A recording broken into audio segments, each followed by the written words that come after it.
Hello my dear children, this is class 11 accountancy, unit 3 accounting equation exercise sum 2 page number 59 la irukku. Exercise sum 2 பார்க்கலாம். Page number 59 la sum number 2.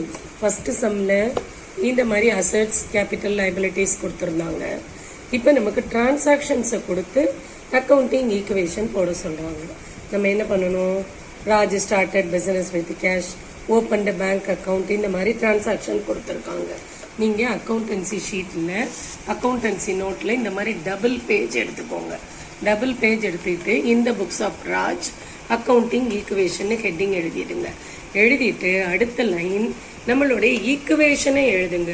ஈக்குவேஷன்றது என்ன? Assets is equal to capital plus liabilities. Assets is equal to capital plus liabilities. இது left hand side, இது right hand side. இது ரெண்டையும் தான் நம்ம balance பண்ண போகிறோம். நீங்கள் டபுள் சைடில் ஃபுல்லாக எவ்வளவுக்கு வேணுமோ அவ்வளவுக்கு யூஸ் பண்ணலாம். இது இந்த டேட்டு காலம் நீங்கள் சீரியல் நம்பர் போடுறதுக்கு 1 2 3யோ இல்லை ஏபிசிடி அந்த மாதிரி சம்மில் எப்படி கொடுத்துருக்கோம். இப்போ ஏபிசிடின்னு கொடுத்துருந்தா நீங்கள் ஏபிசிடி எழுதுங்க. அடுத்த காலம் டிரான்சாக்ஷன்ஸை நல்லா பெருசாக விட்டுக்கோங்க. டிரான்சாக்ஷன் காலம் பெருசாக விட்டு அசட்ஸ்க்கு கீழே நம்ம சப்டிவிஷனாக ஒரு 3-4 காலம் வச்சுக்கலாம். சில நேரம் 3, சில நேரம் 4 சம்மை பொறுத்து வரும். அடுத்தது இங்கே கேபிட்டல் ப்ளஸ் லைபிலிட்டிஸ் எழுதியிருக்கோம். கேபிட்டலுக்கு கீழே கேபிட்டலும் லைபிலிட்டிஸ்க்கு கீழே ஒரே ஒரு லைபிலிட்டி தான் வரும். ஸோ மேக்சிமம் இந்த சைடு 2 காலம் போதும். அசர்ட் சைடில் மட்டும் 3 இல்லை 4 காலமோ விட்டுக்குவோம். அடுத்த சம்மில் உங்களுக்கு நான் சொல்கிறேன் எப்படி 3 காலமா 4 காலமான்னு டிசைட் பண்ணுறதுன்னு. இப்போதைக்கு இப்படி காலம் எழுதிக்கிட்டோம். இப்போ என்ன செய்யணும்? ஒவ்வொரு டிரான்சாக்ஷனாக எழுதணும். ஃபஸ்ட்டு டிரான்சாக்ஷன் என்ன? புக்கில் ராஜ் ஸ்டார்டட் பிஸ்னஸ் வித் கேஷ்னு கொடுத்துருக்காங்க. அந்த டிரான்சாக்ஷனை எழுதுங்க. மேலே கீழே ஒரு லைன் போட்டு ஈக்குவேஷன் அப்படின்னு நடுவில் எழுதுங்க. அடுத்த டிரான்சாக்ஷனை எழுதுங்க, ஈக்குவேஷன். அடுத்த டிரான்சாக்ஷன் ஈக்குவேஷன். இப்படியே புக்கில் என்ன கொடுத்துருக்கோ எல்லா டிரான்சாக்ஷனையும் எழுதி ஈக்குவேஷன்னு கடைசி முடிக்க எழுதிடுங்க. அதாவது நம்ம ஒவ்வொரு டிரான்சாக்ஷனையும் அக்கௌண்டிங் ஈக்குவேஷன் அப்ரோச்சில் ரெக்கார்ட் பண்ண போகிறோம். சரிங்களா? இப்போ ஃபர்ஸ்ட் டிரான்சாக்ஷன் என்ன கொடுத்துருக்கு புக்கில்னா, Raj started business with cash 40,000 இருக்கு. அப்போ அவர் கேஷ் 40,000 ருபீஸ் கொண்டு வந்து பிசினஸை ஆரம்பிக்கிறாரு. அப்போ என்ன ஆகும் அப்படின்னா, கேஷ் 40,000 உள்ள வருது இல்லைங்களா? நம்ம ஜேர்னல்ல டெபிட் கிரெடிட்னு சொன்னோம். இந்த அக்கௌண்டிங் ஈக்குவேஷன் அப்ரோச்சில் டெபிட் கிரெடிட் அதெல்லாம் கிடையாது. அசட்டா இல்லை, அதாவது லெஃப்ட் ஹேண்ட் சைடில் வருமா ரைட் ஹேண்ட் சைடில் வருமா, இங்கே வருமா இங்கே வருமா, அவ்வளவுதான். ப்ளஸ்ஸா மைனஸா இப்படி தான் பார்க்க போகிறோம். So Raj started business with கேஷ்னா கேஷ் நமக்கு வருது. ராஜுடைய கேபிட்டல் இன்க்ரீஸ் ஆகுது. ராஜுடைய கேபிட்டல் வருது. அப்போ நம்ம என்ன பண்ணணும் அப்படின்னா, கேஷ்னு ஒரு காலம் போட்டுக்கணும். கேஷ்ன்ற காலம் எதில் வரும்? அசர்ட்ஸ்ன்றதுல ஒரு சப்டிவிஷன். கேஷுங்கிறது அசர்ட். ஸோ இந்த கேஷ் எவ்வளவு வருது அப்படின்னா 40,000 நமக்கு வருது. அடுத்தது இந்த கேபிட்டல் அப்படின்னு இருக்க காலத்தில் கேஷுக்கு நேர 40,000 எழுதிக்கோங்க. இப்போ ஒரு டிரான்சாக்ஷன் நம்ம எழுதி முடிச்சாச்சுன்னா உடனே ஈக்குவேஷன் எழுதணும். இந்த டிரான்சாக்ஷனுக்கு லெஃப்ட் ஹேண்ட் சைடு என்ன இஃபெக்ட், ரைட் ஹேண்ட் சைடில் என்ன இஃபெக்ட்னு இது வரைக்கும் left hand side assets is equal to, இது லெஃப்ட் ஹேண்ட் சைடு, இது ரைட் ஹேண்ட் சைடு. அப்போ இதனால என்ன வந்ததுன்னா, இந்த இதில் கேஷில் நம்மகிட்ட 40,000 இருக்கு. that is equal to left hand side is equal to கேபிட்டல்ல 40,000 இருக்கு. அப்போ ஒரு டிரான்சாக்ஷன் முடிஞ்சோம் நம்ம லெஃப்ட் ஹேண்ட் சைடும் ரைட் ஹேண்ட் சைடும் ஈக்குவலா இருக்குன்னு பார்க்கணும். இந்த காலம் ஈக்குவல் டு காலம், இது லெஃப்ட் ஹேண்ட் சைடு, இது ரைட் ஹேண்ட் சைடு.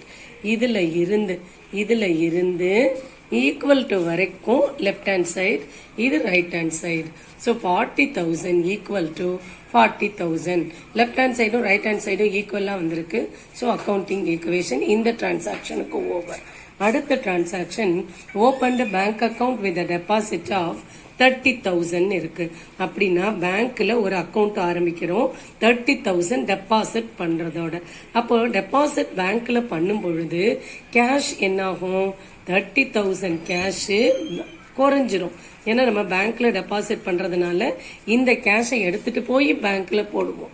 ஸோ 30,000 இங்க குறைஞ்சிட்டு இன்னொரு அசெட் கிரியேட் ஆகும், நம்ம பேங்க் பேலன்ஸ். பேங்க்ல இப்ப நமக்கு 30,000 பேலன்ஸ் இருக்கும். ரெண்டுமே இந்த சைடே வருமா? சில நேரம் அப்படியும் வரும், சில நேரம் இப்படியும் வரும், எப்படி வேணாலும் வரலாம். ஸோ மற்ற இடத்துல எல்லாம், அதாவது ஒவ்வொரு ஈக்குவேஷனுக்கும் பொதுவா 2 இடத்துலயோ இல்ல 3 இடத்துலயோ இஃபெக்ட் வரும். பெரும்பாலும் 2 இடத்துல வரும். இப்ப இந்த இடத்துல கேஷை நம்ம பேங்க்ல டெபாசிட் பண்ணும் பொழுது 30,000 கேஷ் குறைஞ்சிரும். அதனால மைனஸ் போடுறோம். பேங்க் பேலன்ஸ் 30,000 வரும். இந்த பேங்க் பேலன்ஸ்ங்கிறது அசெட். ஸோ அசெட்ல அடுத்த காலம் ப்ரொவைட் பண்ணிக்கிறோம் பேங்க்னு சொல்லிட்டு. இப்போ என்ன செய்யணும், ஒரு டிரான்சாக்ஷன் முடிஞ்ச உடனே ஈக்குவேஷன் எழுதணும். இதுக்கு முன்னாடி கேஷ் 40,000 இருந்தது, இப்போ 30,000 குறைஞ்சிருச்சு. அப்போ மைனஸ் பண்ணிட்டு 10,000 எழுதணும். இங்க ஒன்னும் இல்லை, எதுவுமே சேஞ்ச் இல்லை. ஸோ 30,000 அப்படியே இருக்கும். this is equal to, இந்த குட்டி காலம் ஈக்குவல் டுல வச்சுக்கோங்க. இந்த 40,000 அப்படியே இருக்கும். இப்போ ஃபர்ஸ்ட் இதுல நமக்கு பேலன்ஸ்னு ஒண்ணுமே இல்லை. ஸோ அதை அப்படியே எழுதிக்கிட்டோம் 40 செகண்ட் டிரான்சாக்ஷன் நீங்க பண்ணும் பொழுது இந்த ஈக்குவேஷனுக்குள்ள இருக்கிறதுல இதை அட்ஜஸ்ட் பண்ணுங்க. 40ல 30 போயிடுச்சுன்னா 10, இந்த 30 அப்படியே தான் இருக்கும். ஈக்குவல் டு போடுறோம், இந்த 40ல அப்படியே தான் இருக்கும். புரிஞ்சுதுங்களா? இப்ப தேர்ட் டிரான்சாக்ஷன் பாக்குறோம். Bought goods from Hari on credit அப்படின்னு இருக்கு. கிரெடிட் கடனுக்கு ஹரின்றவர்கிட்ட இருந்து குட்ஸ வாங்குறோம். அப்ப என்ன ஆகும், குட்ஸ் நமக்கு உள்ள வரும். குட்ஸ் வருதுன்னா என்ன, ஸ்டாக். குட்ஸ் நம்ம சொல்லாம அதை என்ன அசர்ட்னு சொல்றோம், ஸ்டாக். அப்ப ஸ்டாக்னு இன்னொரு காலம் கிரியேட் ஆகும். எங்க வரணும், அசர்ட் கீழே. இது எல்லாமே அசர்ட் தான். அப்ப நம்ம ஸ்டாக்ன்ற காலத்துல எவ்வளவு போடணும், 12,000க்கு ஹரி கிட்ட இருந்து வாங்குறோம். அப்போ ஸ்டாக்ன்ற காலத்துல 12,000 போட்டுக்கோங்க. ஏன்னா 12,000 குட்ஸ் வருது. அடுத்தது இப்ப நமக்கு வேற என்ன எஃபெக்ட் வரும்னா, கேஷா கொடுத்திருந்தோம்னா கேஷை மைனஸ் பண்ணலாம். பேங்க்குக்கு செக்கா கொடுக்கறோம் அப்படின்னா பேங்க் பேலன்ஸை மைனஸ் பண்ணலாம். ஆனா எப்படி வாங்கியிருக்கோம், கடனுக்கு வாங்கியிருக்கோம். இந்த மாதிரி பாட் குட்ஸ் ஆன் கிரெடிட், கடனுக்கு குட்ஸை வாங்கும் பொழுது நம்ம அந்த பர்சனுக்கு, யாருக்கு, ஹரி கிட்ட இருந்து வாங்குறோம்னா ஹரிக்கு நம்ம திரும்பி கொடுக்கணும். ஸோ இது லயபிலிட்டி. நம்ம எதெல்லாம் திருப்பி கொடுக்கணுமோ அதுக்கு பேரு லயபிலிட்டின்னு சொல்லியிருக்கோம். இந்த ஹரியை என்ன சொல்லுவோம், கிரெடிட்டார். கிரெடிட்டார்னா it refers to a person. இந்த பர்சனுக்கு நம்ம தரணும். ஸோ ஹரின்னு நம்ம பேர் எழுதாம கிரெடிட்டார்னு எழுதுறோம்.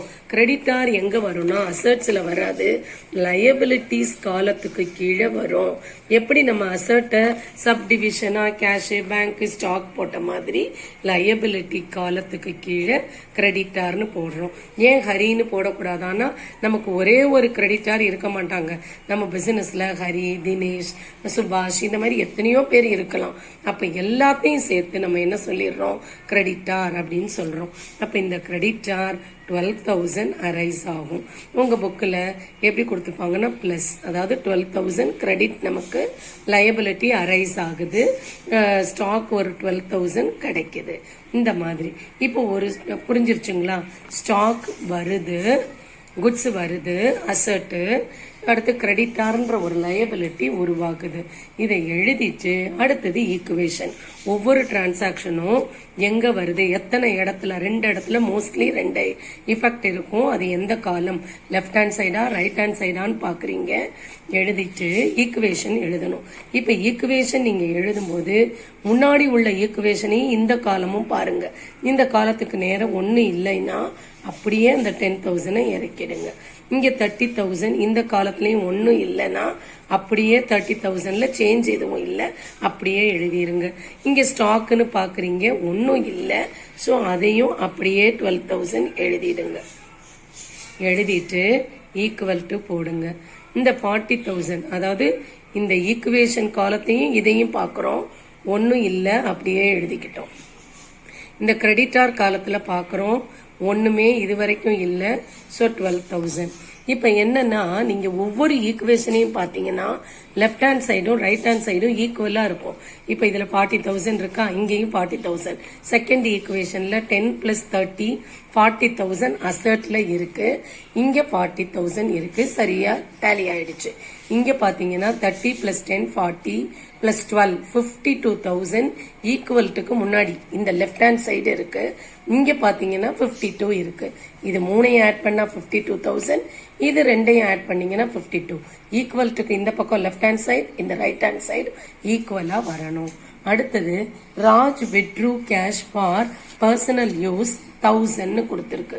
ராஜ் என்ன பண்றாரு, பர்சனல் யூஸுக்கு 1000 ரூபாய் எடுக்கிறாரு.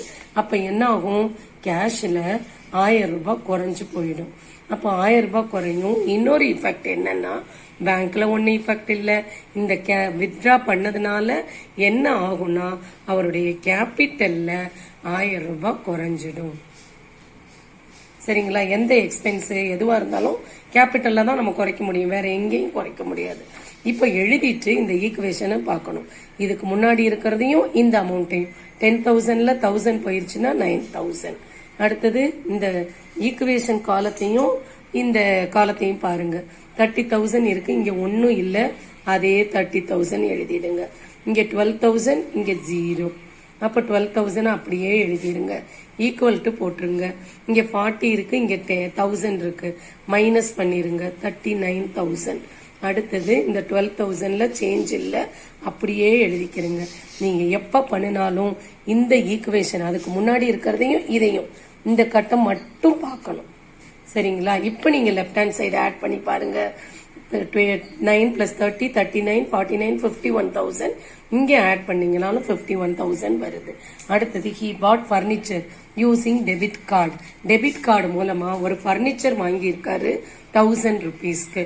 அப்போ டெபிட் கார்டு மூலமா வாங்கினா எந்த பேலன்ஸ் குறையும், பேங்க் பேலன்ஸ் குறையும்.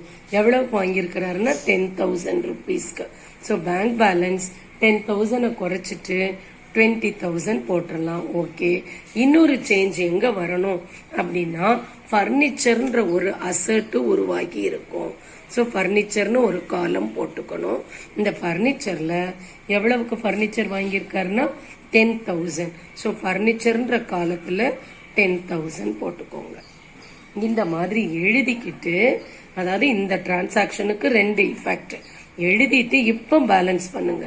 இந்த 9,000 ஈக்குவேஷனுக்கு எழுதுறதுக்கு முன்னாடி உள்ள ஈக்குவேஷனை பாக்குறோம். 9,000 சேஞ்ச் இல்ல, அப்படியே எழுதிட்டோம். இந்த 12,000 அப்படியே எழுதிக்கிட்டோம். இந்த 10,000 அப்படியே எழுதிக்கிட்டோம். ஈக்குவல் டு போடுறோம். இந்த 39,000 அப்படியே எழுதிக்கிட்டோம். இங்கேயும் ஒன்னும் சேஞ்ச் இல்ல, அப்படியே எழுதிக்கிட்டோம். இப்ப நீங்க ஈக்குவேஷனை பாத்தீங்கன்னா 9,000 plus 29,000 39 41 51,000 வருது. இந்த ஈக்குவல்ட்டுக்கு இந்த பக்கம் ஆட் பண்ணீங்கனாலும் 51, இந்த பக்கம் ஆட் பண்ணீங்கனாலும் 51. அடுத்தது sold goods to Murugan and cash ரிசீவ்டுன்னு கொடுத்திருக்கு. முருகனுக்கு குட்ஸை விற்கிறோம், கேஷ் ரிசீவ் பண்ணியிருக்கோம். அப்ப என்ன ஆகும், கேஷ்ல கேஷ் காலத்துல ஒரு 6,000 பிளஸ் ஆகும். ஏன்னா நம்ம கேஷ் ரிசீவ் பண்றோம். அடுத்தது முருகனுக்கு குட்ஸை விற்கிறோம். அப்ப நம்மளுடைய ஸ்டாக்ல 6,000 குறைஞ்சு போயிடும். அப்ப 6,000 ஸ்டாக்க குறைக்கணும். இப்ப நீங்க ஈக்குவேஷன் பண்ணனீங்கன்னா 9,000 பாக்குறீங்க, 6,000 ஆட் பண்ணணும். ஸோ 15,000. இதுல ஒன்னும் சேஞ்ச் இல்ல, அப்படியே இருக்கு. இதுல 12,000ல 6,000 மைனஸ் பண்றோம், 6,000. இந்த 10,000 அப்படியே இருக்கு. இங்க ஈக்குவல் டு போடுறோம். இங்க 39,000, அடுத்தது 12,000 அப்படியே இருக்கு. இப்ப நீங்க ஆட் பண்ணீங்கன்னா 51,000, இங்க 35 41 51,000 வருது. அடுத்தது money withdrawn from bank for office use. Office யூஸுக்காக கொஞ்சம் பணம் எடுத்திருக்கோம். அப்ப கேஷ்ல என்ன ஆகும், நமக்கு பிளஸ் ஆகும்.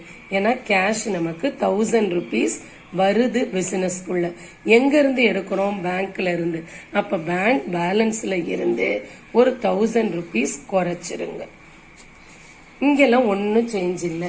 இப்போ என்ன செய்யணும், 15,000ஓட 1000 ஆட் பண்ணா 16,000, 20,000ல 1000 போயிடுச்சுன்னா 19,000, இது 6,000 அப்படியே இருக்கும், 10,000 அப்படியே இருக்கும், ஈக்குவல் டு 39,000 பிளஸ் இங்க ஒரு 12,000. ஒவ்வொரு ஈக்குவேஷன் முடிச்சிட்டும் நீங்க லெஃப்ட் ஹேண்ட் சைடை ஆட் பண்ணி பாருங்க. லெஃப்ட் ஹேண்ட் சைடு ஆட் பண்ணீங்கன்னா 16 பிளஸ் 19 26 35, இது ஒரு 16 6,000 41 51,000 வருது. அதாவது லெஃப்ட் ஹேண்ட் சைடு ஃபுல்லும் நீங்க ஆட் பண்ணீங்கன்னா 51,000 வருது. கிரெடிட் சைடில் ரைட் ஹேண்ட் சைட்லையும் 51,000 இருக்கு. நம்ம எல்லா டிரான்சாக்ஷனையும் முடிச்சுட்டு இந்த மாதிரி லெஃப்ட் ஹேண்ட் சைடையும் ரைட் ஹேண்ட் சைடையும் ஆட் பண்ணி பார்த்தீங்கன்னா ஒவ்வொரு ஈக்குவேஷன் எப்பயுமே நீங்க left hand side right hand சைடையும் ஆட் பண்ணி பார்த்தீங்கன்னா ஈக்குவலா இருக்கும். இதுதான் அக்கவுண்டிங் ஈக்குவேஷன் சம்ங்கிறது. ஃபர்ஸ்ட் நம்ம ஈக்குவேஷனை எழுதிக்கிறோம், எழுதிட்டு ஒவ்வொரு டிரான்சாக்ஷனையா எழுதுறோம், ஈக்குவேஷனை போடுறோம். சரிங்களா? கடனுக்கு வாங்கும் பொழுது மட்டும் நம்ம கிரெடிட்டார்ஸ் அப்படின்ற ஒரு காலம் உருவாக்கணும். புரிஞ்சிருக்கும்னு நினைக்கிறேன். தேங்க்யூ.